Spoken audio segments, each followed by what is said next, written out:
If you want to find the secrets of the universe, think in terms of energy, frequency, and vibration. Nikola Tesla. Although modern scientists are just now beginning to understand this quote from Tesla, ancient civilizations around the world had known of the power of sound frequency and vibration for thousands of years. Words and vibrations have an immense power, which the ancients often utilized for many purposes. In this video, we'll examine not only the ancient practices, but also the scientific findings of the power of vibrations, how scientists are currently using vibrations and frequencies to alter and reprogram the DNA of living beings, and how the Tibetans used sound for levitating and transporting heavy stones.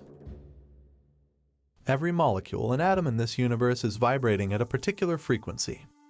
Resonance frequency would be considered the specific frequency of that specific object or atom. Once you know the resonant frequency, or a specific frequency of an object or an atom, you can amplify its waves, making it so big that eventually it will break or destroy the object. That's what happens when we stimulate a wine glass with the frequency that matches its resonance frequency. Using the same principle in 1938, a scientist named Dr. Royal Raymond Rife cured 16 terminally ill cancer patients. Royal Rife designed a healing device using only electromagnetic frequencies to target and destroy any disease. This discovery should have completely changed the medical industry, but for unknown reasons, this information has been suppressed. Although a massive campaign of suppression was conducted, many other scientists confirmed Rife's discovery by testing his frequency healing device. The result was the elimination of 60% of cancer cells from patients, only through the power of resonant frequency. Although the FDA made sure everything from this healing technology was destroyed, recently a professor of music by the name of Anthony Holland, who is also a composer, was always interested in the physical effects of sound, so he decided to assemble a lab to examine the effects of audio frequencies on microbiology. Dr. Holland created a non-profit organization for this purpose, and began his experiments with harmless microorganisms like paramecium. What he discovered was, just like the wine glass, a particular combination of two related frequencies would completely shatter the targeted cells. After this experiment, he went out to find out the frequencies that could break cancer cells. After a year of research, just like Royal Rife, he found out their frequencies to combat pancreatic cancer and leukemia cells. In various experiments, he successfully destroyed 60% of the cells, just like Royal Rife did. This is nothing new. Cases of using sound to achieve healing and supernatural results can be found in almost all ancient civilizations. Even today, shamans use different instruments and rituals for different healing purposes. In a shamanic healer's toolkit, the most used and essential healing agent is the Icaros, a sacred song sung by the doctor to the patient, to stimulate the natural well-being and health of the patient. This song is also used in spiritual practices with ayahuasca. There was much electromagnetic power in the specific instruments and sound-based rituals performed by ancient civilizations. They're not some voodoo tricks. They are pure science used by the ancients. Besides the applications of this knowledge for healing, there was also evidence of how the ancients used sound, vibrations, and frequencies to carve and levitate heavy stones and objects and use them to build megalithic structures. It's believed the Egyptians had a device that could be tuned to a specific frequency, and with it, they were able to cut massive stones, just as if they were cutting butter.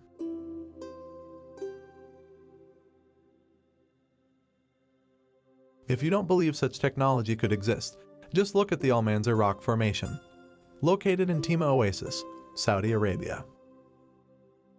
Or the Pumapunka Complex, with dozens of stones, all cut with laser-like precision. In 1939, a Swedish doctor named Dr. Jarl was brought to a Tibetan monastery to treat a High Lama. He stayed a long time at the monastery and became a close friend of the Tibetans. Dr. Jarl stayed there for some time, and because of his friendship with the Tibetans, he learned a lot of things that other foreigners had no chance to hear about or observe. One day his friend took him to a place in the neighborhood of the monastery and showed him a sloping meadow, which was surrounded in the northwest by high cliffs. In one of the rock walls, at a height of about 250 meters, was a big hole which looked like the entrance to a cave. In front of this hole, there was a platform on which the monks were building a rock wall. The only access to this platform was from the top of the cliff, and the monks lowered themselves down with the help of ropes. In the middle of the meadow, about 250 meters from the cliff, was a polished slab of rock with a bowl-like cavity in the center. The bowl had a diameter of 1 meter and a depth of 15 centimeters.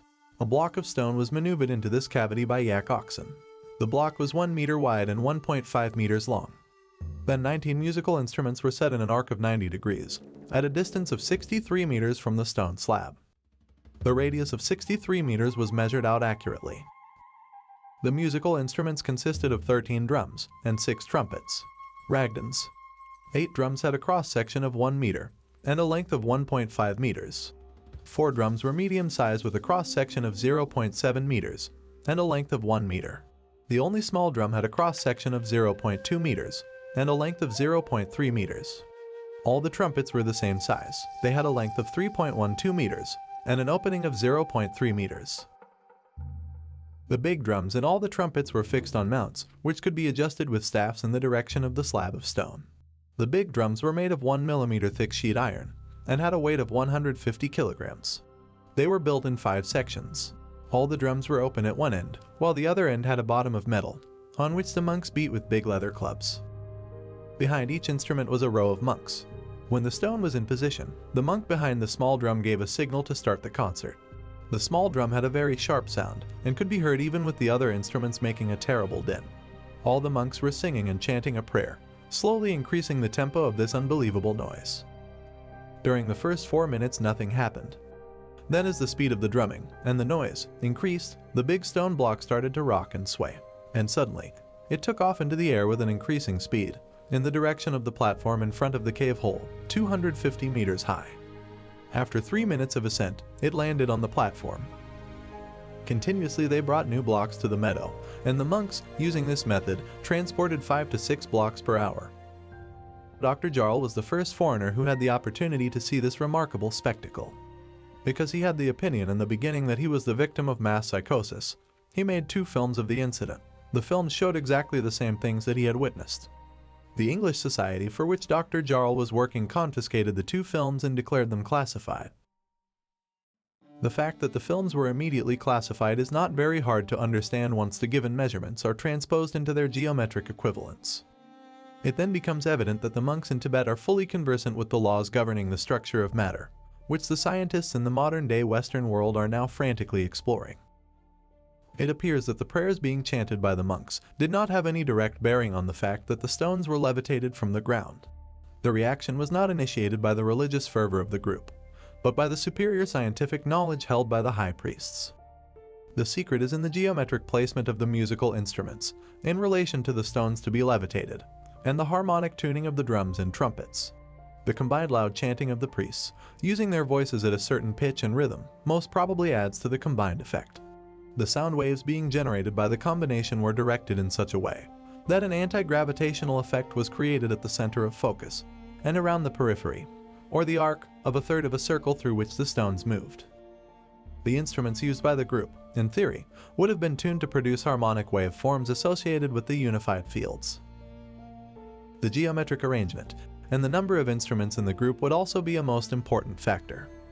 When the circular pattern was formed, it became evident that the Tibetans had placed the drums and trumpets on the arc of a quarter circle, but the placement of the priests behind the drums tended to form a spiral. This conforms with the concept of the formation of matter due to the spiraling, vortexual, wave motions in space. Similar wave motions would have to be created in order to manipulate matter. This is direct eyewitness evidence of existing Tibetan techniques of acoustic levitation, using drums and giant trumpets made of resonant metal alloys, in combination with concave piezoelectric stone transducers, to focus the sounds produced. In the middle of the meadow, about 250 meters from the cliff, was a polished slab of rock with a bowl-like cavity in the center. The bowl had a diameter of 1 meter and a depth of 15 centimeters. Use of such instruments has also been clearly identified in the ancient cultural context of the Nile region of Egypt, where large levitation instruments litter the area surrounding the pyramids at Giza. Such instruments have also been found with the megalithic passage chambers of Ireland, at Knowth, Douth and Newgrange. The abundance of clear and direct evidence for the advanced acoustic levitation techniques of the ancient pyramid builders is being completely ignored by the concerned historians and academics. The question is, why? In 2015, a device built by a team from Spain successfully levitated and manipulated small objects with just sound.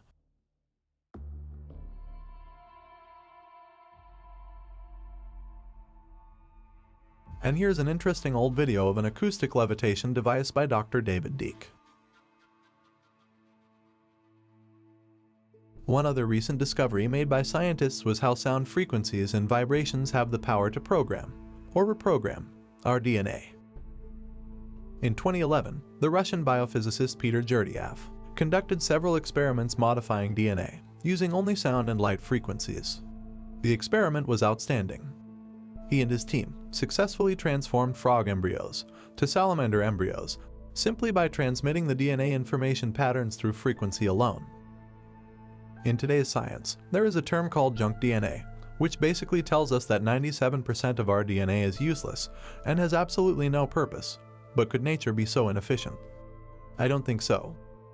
This so-called junk DNA could be the key to unlocking our full potential and activating not only self-healing, but many other abilities that are considered supernatural.